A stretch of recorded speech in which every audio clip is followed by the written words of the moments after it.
हम उद्योग को विकसित करने तथा कुशल जनशक्ति तैयार करने हेतु उद्योग आधारित का भी करेंगे। अप्रैल 2025 में 22,919 करोड़ के परिव्यय के साथ आरंभ की गई इलेक्ट्रॉनिक घटक निर्माण योजना में पहले ही लक्ष्य में दोगुनी निवेश हुआ है। इस तेजी का लाभ उठाने के लिए हम परिव्यय को बढ़ाकर 40,000 करोड़ करने का प्रस्ताव करते हैं।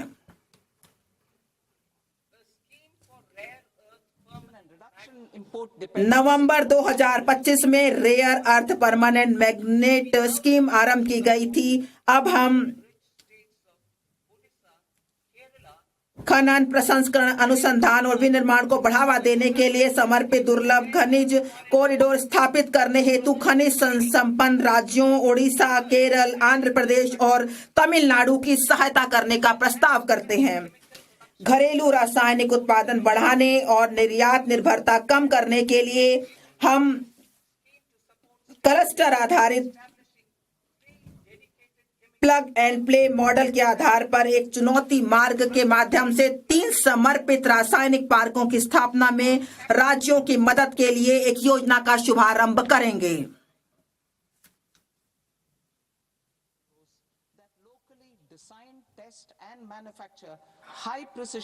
मजबूत पूंजीगत वस्तु सामर्थ्य सभी देश क्षेत्रों में उत्पादकता और गुणवत्ता का निर्धारक है। इस क्षमता के निर्माण हेतु मैं निम्नलिखित का प्रस्ताव करती हूँ।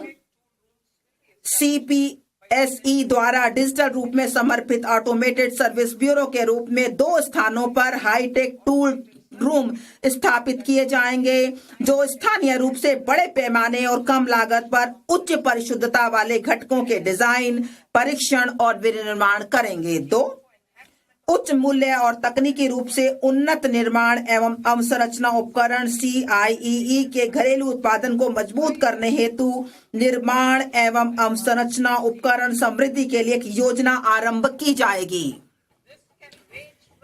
ये बहुमंजिला इमारत में लिफ्ट, अग्निशमन उपकरण, बड़ी और छोटी से लेकर मेट्रो और ऊंचाई वाले स्थानों पर सड़कों के लिए सुरंग निर्माण संबंधी उपकरण हो सकते हैं। मैं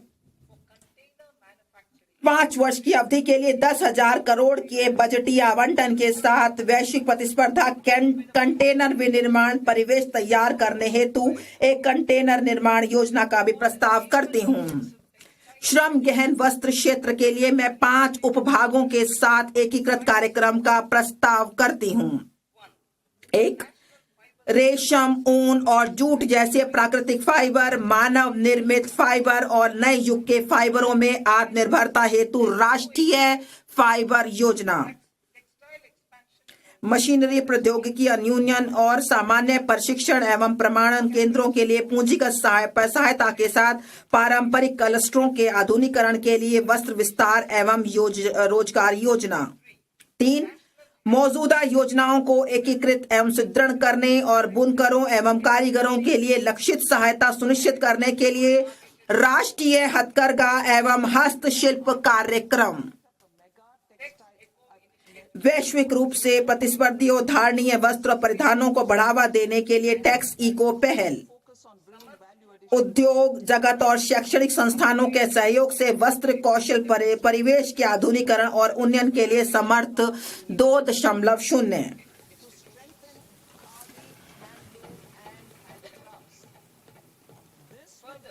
इसके अलावा मैं प्रस्ताव करती हूं कि चुनौती मोड में मेगा टेक्सटाइल पार्क स्थापित किए जाएंगे। वे तकनीकी टेक्सटाइल के मूल्यवर्धन पर भी ध्यान केंद्रित कर सकते हैं।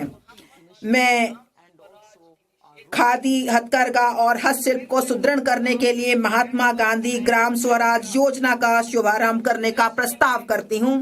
इससे वैश्विक बाजार समृद्धता और ब्रांडिंग में सहायता मिलेगी। यह प्रशिक्षण, कौशल, प्रक्रिया और उत्पादन गुणवत्ता को सुसंगत बनाएगा और सहायता प्रदान करेगा। यह हमारे बुनकरों, ग्रामीण उद्योगों, एक जिला एक उत्पाद पहल और ग्रामीण युवाओं को लाभान्वित करेगा। भारत में उच्च गुणवत्ता वाले खेलकूद के सस्ते सामानों के लिए एक वैश्विक केंद्र के रूप में उभरने की संभावना मौजूद है। मैं उपकरण डिजाइन एवं सामग्री विज्ञान में विनिर्माण, अनुसंधान और नवाचार को बढ़ावा देने हेतु खेलकूद के सामानों के लिए एक समर्पित पहल का प्रस्ताव करती हूं। विरासत के औद्योगिक क्लस्टरों का कायाकल्प। मैं अवसंरचना और प्रौद्योगिकी उन्नयन के माध्यम से उनकी लागत, प्रतिस्पर्धात्मकता और दक्षता में सुधार करने के लिए 200 विरासत के औद्योगिक क्लस्टरों को पुनर्जीवित करने के लिए एक योजना शुरू करने का प्रस्ताव करती हूं। चैंपियंस एसएमई का सृजन और सूक्ष्म उद्यमों को सहायता। एमएसएमई को विकास के एक महत्वपूर्ण इंजन के रूप में मान्यता देते हुए मैं चैंपियंस के रूप में उनके विकास में सहायता के लिए एक त्रिआयामी दृष्टिकोण का प्रस्ताव करती हूँ। इक्विटी सहायता। मैं भविष्य के चैंपियंस तैयार करने के लिए चुनिंदा मानदंडों के आधार पर उद्यमों को प्रोत्साहित करने के लिए एक समर्पित 10,000 करोड़ की एमएसएमई विकास निधि शुरू करने का प्रस्ताव करती हूँ।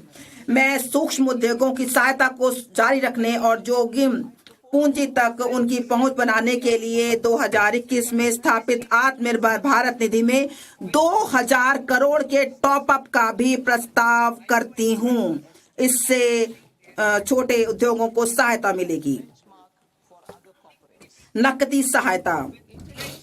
ट्रेड्स के साथ एमएसएमई को 7 लाख करोड़ से अधिक धनराशि उपलब्ध कराई गई है। इसकी पूरी क्षमता का लाभ देने के लिए मैं 4 उपायों का प्रस्ताव करती हूँ। 1, केंद्रीय सार्वजनिक क्षेत्र के उद्यमों द्वारा एमएसएमई से सभी खरीद के लिए ट्रेडर्स को लेन देन निपटान प्लेटफॉर्म के रूप में उपयोग करने का निर्देश करना, जिससे यह अन्य कॉरपोरेट के लिए एक मानक बन सके। 2, ट्रेडर्स प्लेटफॉर्म पर बीजक छूट हेतु सीजीटीएमएसई के माध्यम से ऋण गारंटी सहायता तंत्र शुरू करना। 3, सस्ते और त्वरित वित्त पोषण को प्रोत्साहित करने के लिए एमएसएमई में सरकारी खरीद के बारे में वित्त प्रदाताओं के साथ सूचना साझा करने हेतु जेम को ट्रेडर्स को जोड़ना। 4, ट्रेड्स प्राप्तियों को आस्ती समर्पित प्रतिभूतियों के रूप में शुरू करना, जो एक द्वितीयक बाजार के रूप में सहायता करेगा और नकदी एवं लेन देन के निपटान को बढ़ाएगा। पेशेवर सहायता।